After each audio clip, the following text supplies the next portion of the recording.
어, 누가복음을 계속 봐나갑니다. 오늘은 제목이 그리스도 고백과 십자가 예언입니다. 사실은 주님이 듣고 싶었던 고백이라고 보시면 되겠죠. 자, 지금 이제 예수님이 한 1년 남았습니다.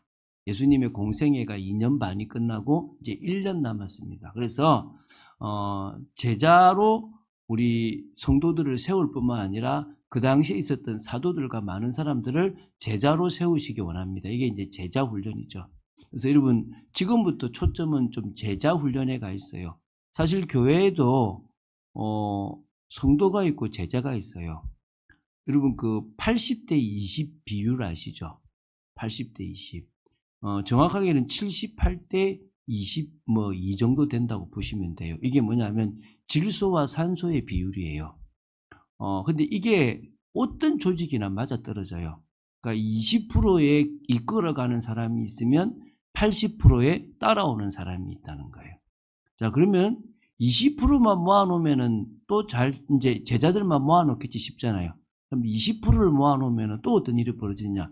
또 80대 20으로 나눠지는 거예요. 그게 거의 법칙이에요. 그래서 그게 80대 20이라 그러기도 하고, 정확하게는 한 7.8, 한 78대 20이라고 하기도 하는데요. 그래서 어떻게 하냐면, 교회에서 사람들이 작아지면 일꾼을 작게 세워요. 그럼 어떻게 되냐면, 그 단체는 또 쪼그라들어. 그럼 반대로 하면 돼요. 일꾼을 늘리면 20%가 늘어나면 80%가 늘어나는 거예요. 그러면 사실은 어떤 의미에서 여기 우리 모두가 다 제자가 될 수는 없습니다. 그러나 우리는 제자를 향해서 나아가는 거죠. 우리가 다 제자가 되면 하나님이 누구를 보내시겠습니까? 80%의 성도를 보내시는 거예요. 이해가 되십니까? 아이고, 나는 그냥 80%에 남아있으려고 하지 마시고, 여러분이 20% 안에 들어가시면 하나님이 이곳에 누구를 보내신다고요?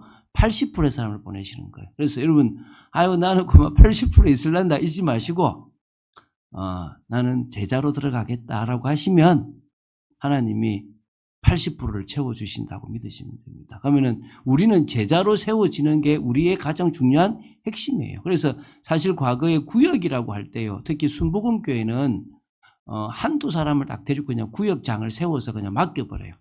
그래서 알아서 부흥시키라고.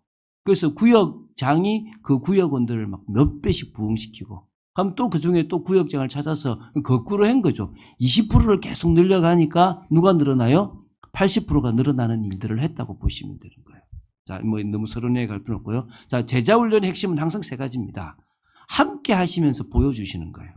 함께 하시면서 하나님이 하나님 되심, 예수님이 그리스도 되심을 보여주셔서 제자들이나 모든 성도가 예수가 그리스도구나. 여러분이 교회에 와서 딱 깨달을 게 예수가 그리스도구나. 이게 깨달아져야 돼요. 근데 그게 그냥 깨달아진 게 아니라 정확하게 성경적으로 깨달아져야 돼요. 내가 원하는 그리스도가 아니에요. 내가 아는 어떤 목사님이 이분이 되게 자기 가정을 살려도 막 하고 싶은 분인데 결국은 가정도 못 살릴 뿐만 아니라 이제 지긋지긋하대. 그리스도라는 말 자체가. 여자 목사님인데 나이가 좀 있으세요. 그 얘기를 들으면서 그분은 그럴 수도 있겠다 싶어요. 그 말은 그렇게 그리스도를 외쳐도 진짜 그리스도의 참 의미를 모르고 그리스도를 외치면 자기가 원하는 도깨비 방망이 같은 그리스도, 슈퍼맨 같은 그리스도, 나에게 응답하는 소원 성취해주는 부처님하고 다를 것 없는 그리스도로 이해해버리면 아무 소용이 없다는 거예요. 명심해야 되기 바랍니다. 두 번째는 이제는 그 그리스도가 깨달아지고 믿어지면 이제는 중요한 하나님의 말씀으로 확립해야 돼요. 그게 이제 언약과 사명을 딱 확립하는 거예요. 이 시대 하나님이 약속하신 게 뭐지? 그럼 그대로 가는 거예요. 자, 이 교회가 큰 교회가 되냐 안 되냐는 그 언약과 사명과 맞아져서 하나님이 이 교회를 쓰시려고 마음먹으면 큰 교회가 되는 거예요. 이해가 되십니까? 그러면 다르게 좀 더 깊이 들어가면 내가 하나님 앞에 쓰임받는 중요한 제자가 되냐 안 되냐는 거는 내가 가만히 있어야 되는 게 아니라 하나님의 언약, 하나님의 사명에 내 인생이 들여지면 되는 거예요. 가장 쉬운 거예요. 들여지면 하나님이 쓰시는데 쓰시기에 합당하게 부어주시는 거예요. 그래서 사실은 필요한 물질적인 이게 여러 가지가 언제 오느냐? 언약과 사명과 맞춰질 때 가는 거예요. 근데 우리가 아직 그 방향이 안 맞춰졌는데 자꾸 달라고 하면 어떤 일이 벌어지느냐? 주시지도 않을 뿐만 아니라 주시는 만큼 손해가 되는 거예요. 그래서 지금은 뭐 하자는 거예요? 우리가 언약과 사명과 맞춰지기 전까지는 자꾸 뭐 내려놓아라는 거예요. 내려놓아야만 진짜 얻을 수 있다는 거예요. 아니 사실은 내려놓고 주님의 영광을 보면 그게 나한테 기쁨이 안 돼. 제가 옛날에요 결혼을 하고 제가 참 가난하게 살았거든요. IMF가 불어가지고 은행도 망하는 거예요. 그래서 저희 아내가 다니는 병원에서 퇴직금을 이제 1년씩 이제 정산을 해주는 거예요. 근데 뭐 저는 월급이 정말 안 됐고 아내는 그래도 조금 그게 많았어요. 통장에 돈이 쌓이는 거야. 돈을 딱 보는데 나도 모르게 미소가 싹 지어지는 거야. 돈도 얼마 안 돼. 1000만 원도 안 되는 돈인데. 1000만 원이 뭐야? 500도 안 되는 돈인데 이걸 보는데 기분이 좋은 거야. 뭐지? 그래서 제가 제 아내가 번 돈인데 너무 죄송한데 선교 갔지 않습니까? 그리고 그거 가지고 또 교회 피아노 사라고 100만 원도 헌금됐거든요. 왜? 나도 모르게 이게 좋더라고요. 근데 지금은요 안 좋아요.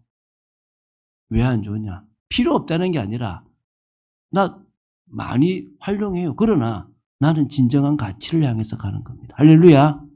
그럼 따라오는 거예요. 따라오는 거예요. 여러분 매이지 마십시오. 여러분 차는 그냥 내가 편하게 굴러가면 되는 거지. 막 이거 가지고 나 이런 사람이다 드러내는 죄송합니다. 바보입니다. 이해가 되십니까? 우리는 그냥 편하게 좋게 안전하게 갈 수 있는 차만 있으면 되는 거야. 근데 그게 뭐 세금도 드러내고 좀 좋은 차 받으면 돼. 그거 갖고 나 이런 사람이야. 자기가 차 좋다고 자기가 달라집니까? 아니라니까요. 집 좋다고 자기가 달라집니까? 옷 좋다고 자기가 달라집니까? 명품 두른다고 자기가 달라집니까? 아니라니까요. 내가 달라지면 명품이 없어도 명품이 되는 거예요. 여러분 그게 우리의 인생이라니까요. 그래서 결국은 중요한 말씀 속에서 언약과 사명을 딱 확립하는 거예요. 세 번째 정점을 찍어야 돼요. 그게 뭡니까? 성령의 역사로 말씀이 믿어지는 거예요. 결국 초대교회 제자들이 이 정점을 찍고 나서 달라진 거야. 지금까지 이 정점을 찍은 사람들이 다 달라진 거예요. 교회를 10년 다니고 20년 다니고 30년 다니는 게 중요한 게 아니라 성령의 역사를 선물로 받는 정점을 찍어야 된다는 거예요. 그럴 때 변화가 일어나는 거예요. 이번에 우리가 그 역사를 체험하자는 거예요. 여러분 모두가 체험하게 되길 바라고 여러분의 삶 속에 가치가 바뀌어지는 축복이 있게 되길 바랍니다. 자, 오늘 그리스도 고백과 십자가 예언인데요. 이제 정리를 하는 겁니다. 예수님은요, 제자들이 스스로 이게 결론을 내리길 원하시는 거예요. 어떤 결론을 내리기 원하십니까? 예수님이 그리스도구나. 그리스도는 히라버, 다시 헬라어입니다. 히브리어로 바꾸면 뭐죠? 메시아입니다. 자, 그러면 제가 늘 말씀드렸죠. 구약에 메시아라는 단어가 있습니까? 없습니까? 우리 성경에 없습니다. 신구약을 통틀어 딱 두 부분의 메시아라는 단어가 나와요. 요한복음 1장 41절과 요한복음 4장 25절 두 군데의 메시아라는 단어가 나오고 한 번도 안 나와요. 그럼 구약에 메시아라는 단어가 안 나오느냐? 비슷한 단어가 나와요. 메샤흐 이런 단어. 기름 부어라. 기름 부어라. 기름 부어 세워라. 기름 부어라.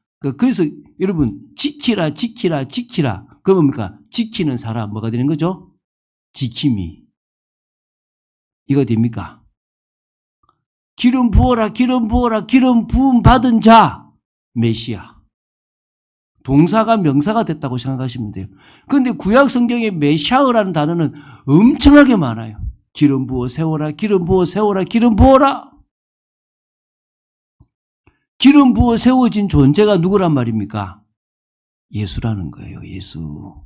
그리스도란 말이에요. 자, 여기는 지금 오늘 따로 기도하러 가실 때라 그러잖아요. 근데 이 누가복음에는 굳이 누가복음을 보는 사람들한테는 장소의 중요성은 별로 없는 것 같아요. 근데 마태와 마가에는 옛날 성경에는 가이사라 빌립보라고 그러고 지금 개혁 개정 성경에는 빌립보 가이사라라 그래요. 왜 바꿨는지 몰라. 그 어떤 사람은 가이사라 빌립보라 그러고 지금 성경 보는 사람은 뭐예요? 빌립보 가이사라라 그래. 근데 이게 어떤 특징이냐 그러면 여러분 헤롯 대왕이 죽고 나서 3명의 아들한테 땅을 분배해요. 밑에 유다가 있는 쪽한테 이제 1명 했고, 그다음 여기에 또 1명 했고, 여기에 1명 했단 말입니다. 요 오른쪽, 요단 쪽 위쪽으로 했던 사람이 빌립이에요. 빌립. 헤롯 빌립. 근데 여기 어떻게 했냐 그러면 이제 황제한테 말하기를 왕 자질이 있으면 왕을 주고 아니면 그냥 영주 수준으로 놔두라 그런 거예요. 그래서 사실은 분봉왕이라고 하지만 그들 수준이 뭐예요? 영주예요, 영주. 그러면 빌립이 뭐가 되고 싶겠어요? 왕이 되고 싶잖아요. 왕이 너무 되고 싶은 거야. 그래가지고 황제가 자기 길을 지나가는 거야. 그 장소가 이 빌립보 가이사라는 거예요. 그 앞에다가 제사상을 차려놓고, 그러니까 신한테 하는 제사상을 차려놓고 제사를 지내는 거예요. 그러니까 황제가 뭐 하냐 했더만은 당신은 신입니다. 당신한테 제가 지금 제사를 지냅니다. 지금 그 가보시면 있어요. 그 장소가 아직도. 그럼 뭡니까? 정말 왕이 되고 싶은 곳이잖아요. 근데 진짜 왕이 그곳에 가서 묻는 거예요. 야, 사람들이 나를 누구라 하느냐? 너희는 나를 누구라 그러는데 지금 누가 온 거예요? 한 나라의 왕이 온 게 아니에요. 누가 왔어요? 만왕의 왕, 진짜 왕이 와서 묻는 거예요. 그 왕 되고 싶은 빌립이 이름을 만들었어. 그냥 원래 다른 이름인데 그 이름 뭐라고요? 이제 앞으로 빌립보 가이사라라고 이름을 붙인 거예요. 여러분 제가 얘기했잖아요. 그러니까 베테르부르크가 지금 원래 그 소련 시대 이름이 뭐라 그랬죠? 레닌그라드예요. 그러니까 베테르부르크인데 거기에서 레닌이 그 광장에서 혁명을 일으켰어. 그래서 그곳 이름을 레닌그라드로 바꾼 거야. 그것처럼 원래 이름이 있는 이곳에 뭘 바꾼 거죠? 빌립보 가이사라라고 이름까지 바꿔버린 거예요. 그렇게 명명한 거죠. 뭐가 되고 싶어가지고요? 왕이 되고 싶어서. 근데 진짜 왕은 누구예요? 예수님이에요. 그래서 이제 묻는 거예요. 야, 사람들이 아는 예수가 누구냐는 거예요. 사람들이 나를 누구라고 하느냐라고 물으시는 거예요. 자, 여기는 지금 몇 명 나오느냐? 19절에 이르되 세례 요한이라고 하고 들어는 엘리야라 그러고 들어는 예선지자 중에 한 사람이라고 얘기해요. 근데 이 마태복음에만 예레미야까지 나와요. 한번 보겠습니다. 자, 사람들은 세례 요한으로 봤죠. 예수님이 사역할 쯤에 세례 요한은 잡혀요. 그리고 한 1년 넘게 약 한 2년 가까이 갇혔다가 죽어버려요. 그리고 나서 이제 뭡니까? 예수님이 다시 사역을 막 제대로 하니까 이 헤롯 안디바가 죽였거든요. 이 세례 요한 살아난 거 아닌가? 세례 요한 아닌가? 라고 생각을 했던 거예요. 근데 제자들은 알았죠. 아닌 거. 또 두 번째 누굽니까? 엘리야입니다. 엄청난 기적을 행하고 불의와 세력과 싸웠던. 그래서 말라기에 엘리야가 올 거라 그러잖아요. 아, 혹시 말라기에 보내게 되겠던 엘리야가 예수님인가? 이 생각을 한 거예요. 세 번째, 선지자 중에 한 사람으로 보는 거예요. 이거는 사실은 외경을 기준으로 한 거예요. 외경. 이게 뭐냐면 모세가 말했던 선지자나 아니면 유대 전승인데 에스드라서라는 외경이 있어요. 여기에 이사야나 에스라 같은 선지자가 올 거다라고 하는 예언의 말씀이 외경에 있어요. 혹시 그 사람 아닐까? 라고 생각을 한 거예요. 예레미야도 역시 외경입니다. 뭐냐면 마카비라고 하는 외경에 예레미야가 올 거다라고 하는 예언이 있었어요. 그래서 사실은 선지자 중에 옛 선지자 중에 한 사람이나 예레미야로 보는 경우는 뭘 봤다고요? 외경을 참고로 했다고 보시면 돼요. 자, 그러면 두 번째죠. 제자들이 실제 체험하고 깨닫게 된 건 뭘까요? 아, 예수님은 세례 요한이 맞다, 아니다? 아니다.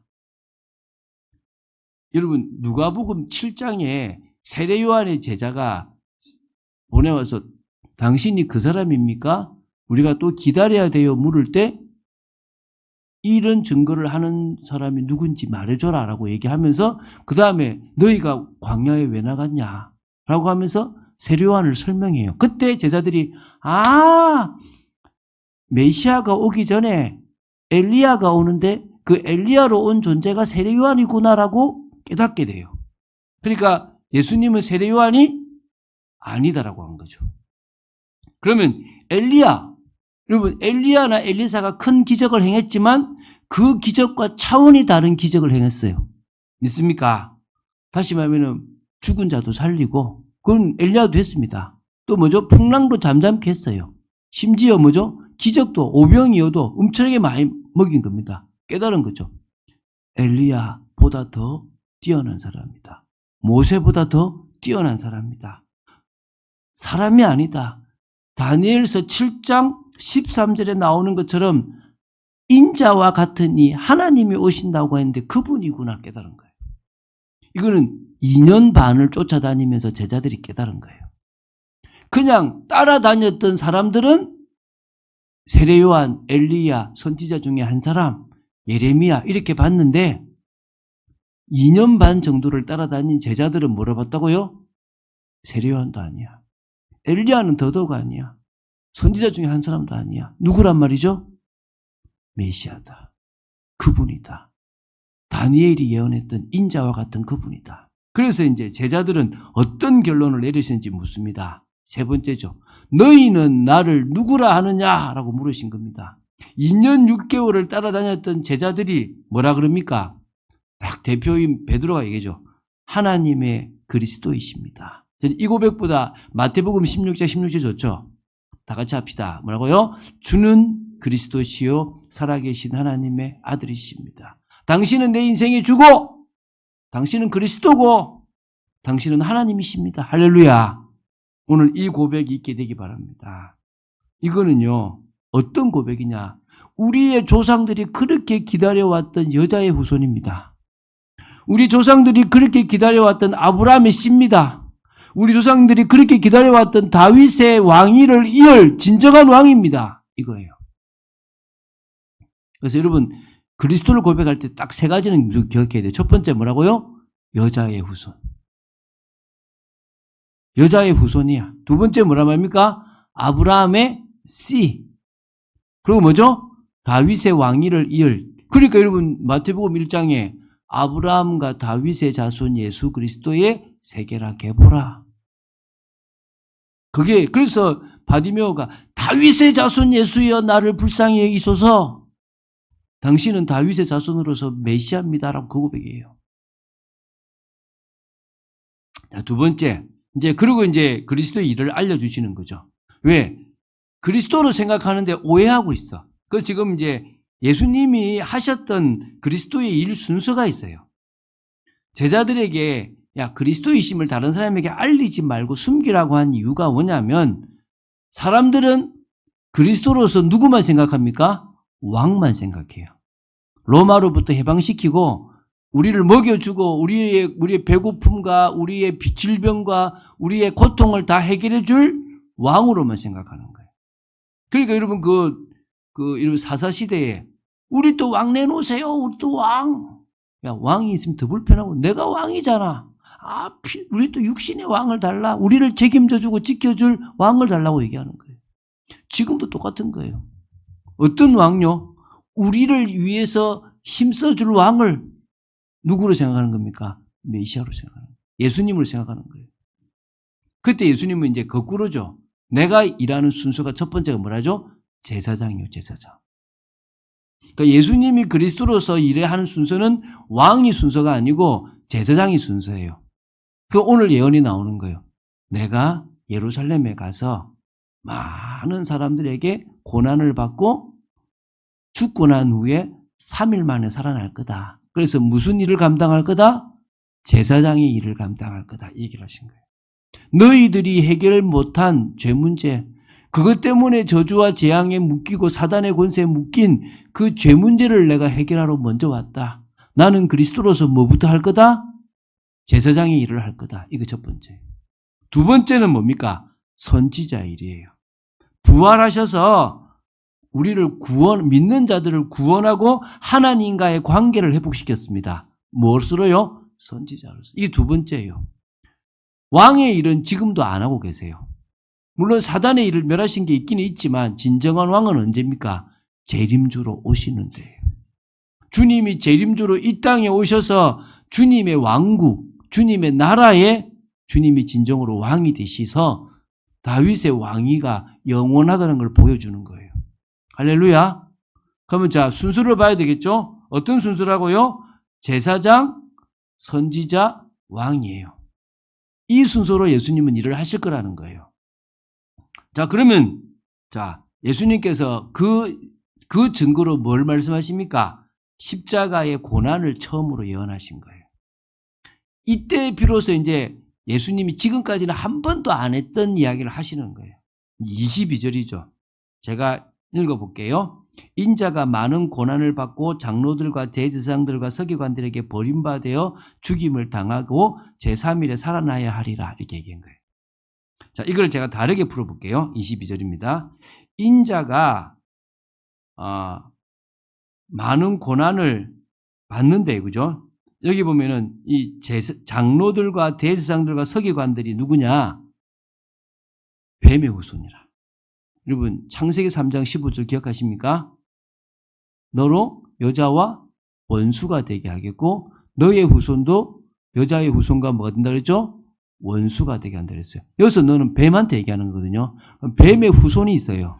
그래서 예수님이 종교 지도자들을 향해서 뭐라 그랬죠? 이 독사의 자식들아라고 하는 거예요. 이 뱀 자식들아, 이 뱀 후손들아. 그들이 예수님이 뭘 한다는 거죠? 발꿈치를 상하게 하는 거예요. 근데 예수님은 그것 때문에 뱀의 후손을 박살내는 게 아니라 뱀의 머리를 박살내는 거예요. 할렐루야. 이게 지금 한마디로 창세기 3장 15절의 성취를 설명하신 거예요. 알아들을 수 있는 귀 있는 사람은 알아듣겠죠. 오늘 여러분들에게 주님이 하셨던 이 중요한 일이 우리를 죄와 사망의 권세에서 해방시키는 중요한 일인 줄 믿으시기 바랍니다. 그래서 그 방법이 십자가라는 거예요. 십자가. 여러분, 십자가가 사랑에 가까울까요? 공의에 가까울까요? 공의에 가까운 사랑이에요. 예를 들어서 하나님이 공의의 하나님이 아니고 사랑의 하나님이라면 굳이 아담과 하와를 쫓아낼 필요가 없어요. 에덴 동산에서. 소타한테 한번 봐줄게. 끝나요. 맞아, 안 맞아요? 그러면 굳이 예수님이, 하나님이 아담을 쫓아내고 여자의 후손을 보내주겠다고 하면서 인류의 역사에 5,000년 넘는 역사 속에 개입하실 이유가 없다는 거예요. 지금도 개입하시는 이유가 예수 그리스도로 이루시는 구원이에요. 근데 그 핵심은 십자가라. 그 십자가 밑에 깔려있는 것은 사랑이지만 그 사랑 밑에 진짜 뭐가 깔려있다고요? 공의가 깔려있는 거예요. 공의가. 공의의 하나님이시기 때문에 누군가는 죽어야 되는데 누가 대신 죽은 거예요? 하나님이 대신 죽은 거예요. 여러분, 이게 복음이에요. 자, 그러면서 이제 세 번째 이제 제자도라고 말하는 것을 설명하셨어요. 여러분, 제자도가 이해되는 여러분 되시기 바랍니다. 24절입니다. 제가 읽어볼게요. 누구든지 제 목숨을 구원하고자 하면 잃을 것이요 누구든지 나를 위해서 제 목숨을 잃으면 구원하리라 이렇게 나오죠. 자, 이걸 제가 다시 한번 얘기하면 누구든지 자신의 육신적인 목숨을 구원하고자 믿음을 배신하면 죽는 것이고 주님을 위하여 믿음을 지키고 자신의 육신적인 목숨까지 잃으면 영원한 생명 구원을 받게 된다. 할렐루야. 다시 설명해 볼게요. 누구든지 제 목숨을 구원하고자 하면 잃을 것이요 누구든지 나를 위해서 제 목숨을 잃으면 구원하리라 그러잖아요. 이 말이 제가 다시 설명해 볼게요. 저는 이렇게 제가 적었어요. 제가 적은 거예요. 누구든지 자신의 육신적인 목숨을 구원하고자 믿음을 배신하면 죽는 것이고 주님을 위하여 믿음을 지키고 자신의 육신적인 목숨까지 잃으면 구원을 받게 된다. 할렐루야. 그 얘기예요. 그 얘기. 자, 25절도 풀어볼게요. 25절은 뭐라고 하냐면 사람이 만일 온 천하를 얻고도 자기를 잃든지 빼앗기든지 하면 무엇이 유익하리요? 이렇게 나와요. 25절에. 그럼 제가 이거를 풀어볼게요. 사람에게 중요한 것은 영원한 생명입니다. 잠시 사는 육신적인 삶에서 천하를 얻고도 진정한 하나님 안에서의 자신을 잃든지 빼앗기면 아무런 유익이 없습니다.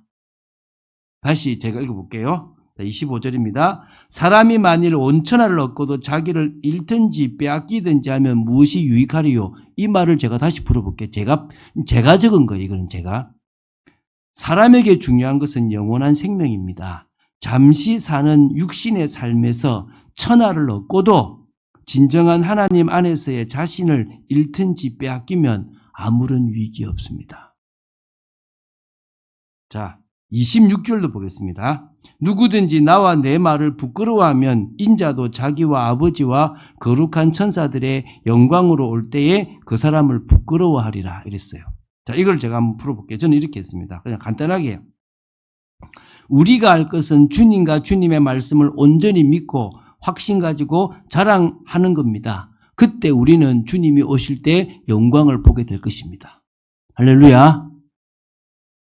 오늘 우리의 인생이 이 인생, 이게 제자도예요.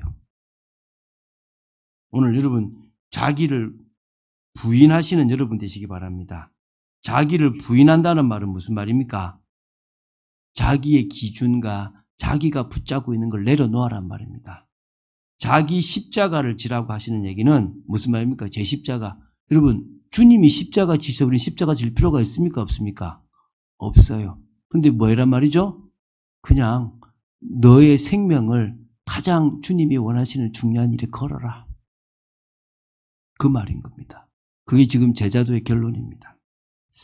자, 네 번째입니다. 베드로의 두 모습을 볼 수가 있습니다. 이거는 사실은 누가복음에는 안 나오고 마태복음 16장 17절부터 23절에 나와요. 자, 이 고백을 했던 사람이 누구죠? 베드로죠. 얼마나 중요합니까? 주는 그리스도시요 살아계신 하나님의 아들이십니다. 그리스도요 하나님이시다라고 고백했잖아요.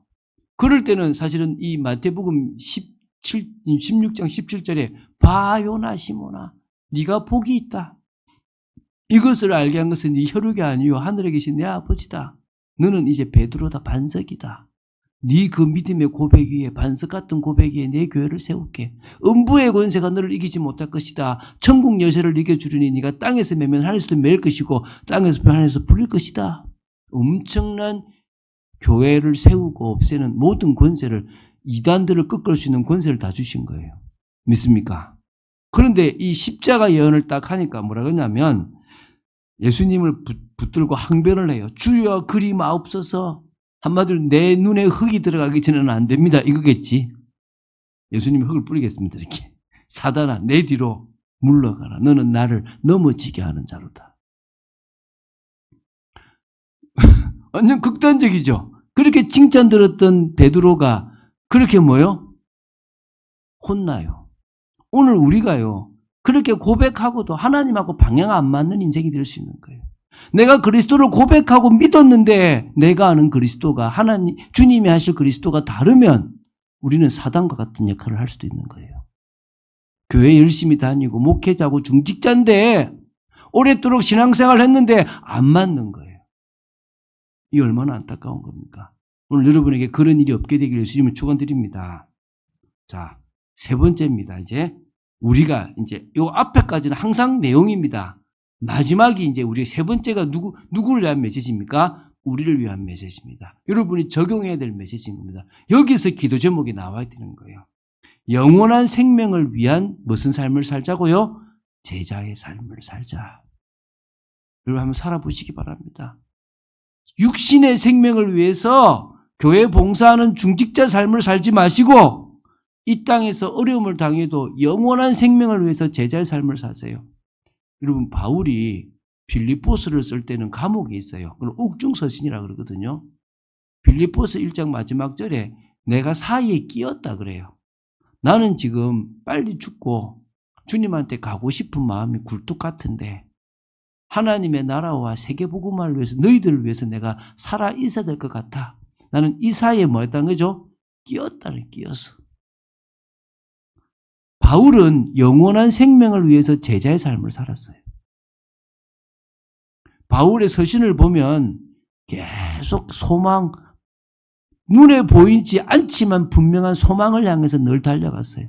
새롭게 변화될 몸을 늘 기대한 거예요. 여러분 로마서부터 빌레몬서까지 서신을 한번 쭉 보세요. 거기에 늘 깔려있는 바울의 중심이 느껴질 거예요. 여러분 우리가 이 삶을 살아야 돼요. 그러기 위해서는 첫 번째죠. 나 자신의 신앙 고백이 최고 중요합니다.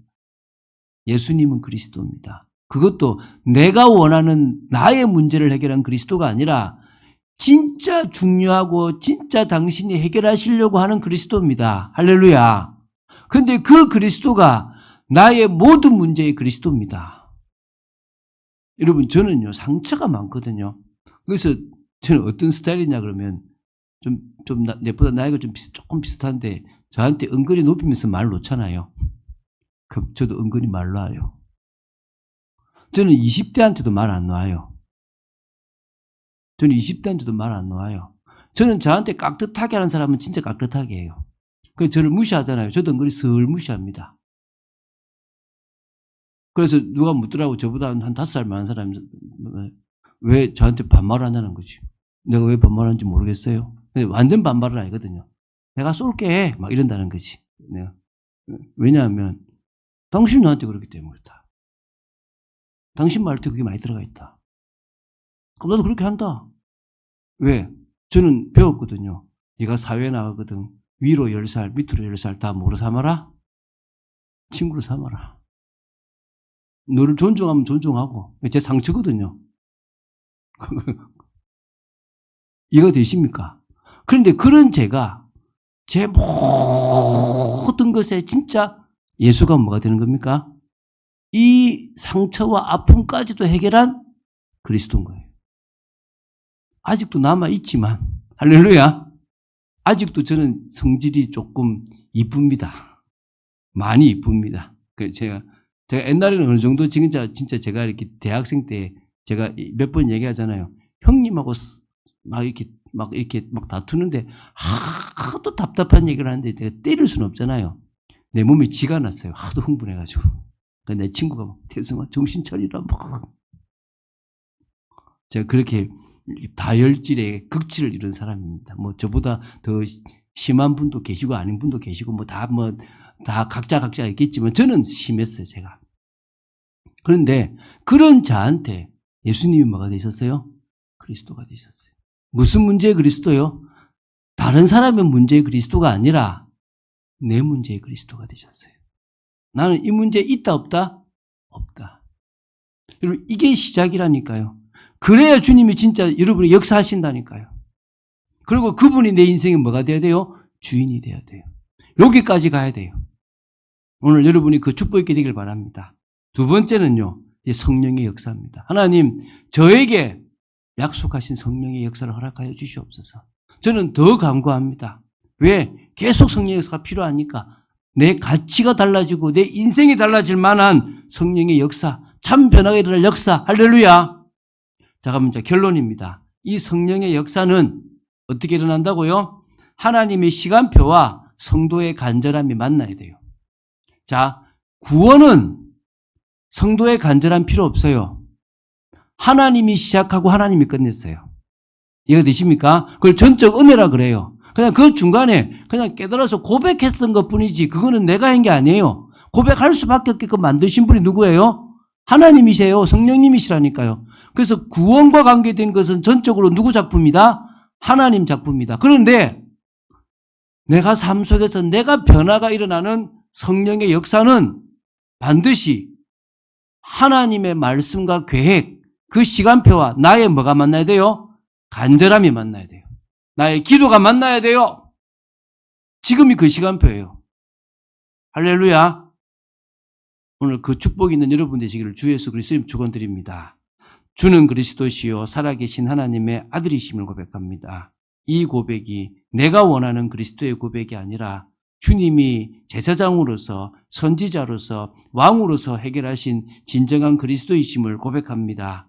저희들 속에 믿음을 주시고 주님이 예언하신 이 십자가의 예언을 제자들이 이해하지 못하고 있었던 것처럼 저희들이 주님이 하시는 것들을 이해하지 못하고 살아갈 경우들이 많습니다. 저희들의 눈을 열어, 저희들의 귀를 열어, 저희들의 마음을 열어 진정으로 주님이 하시는 것이 이해되고 보여지고 믿어지는 축복이 있도록 지켜 주시옵소서. 저희들에게 성령의 역사를 허락하여 주시옵소서. 주 예수 그리스도 이름으로 기도드립니다. 아멘.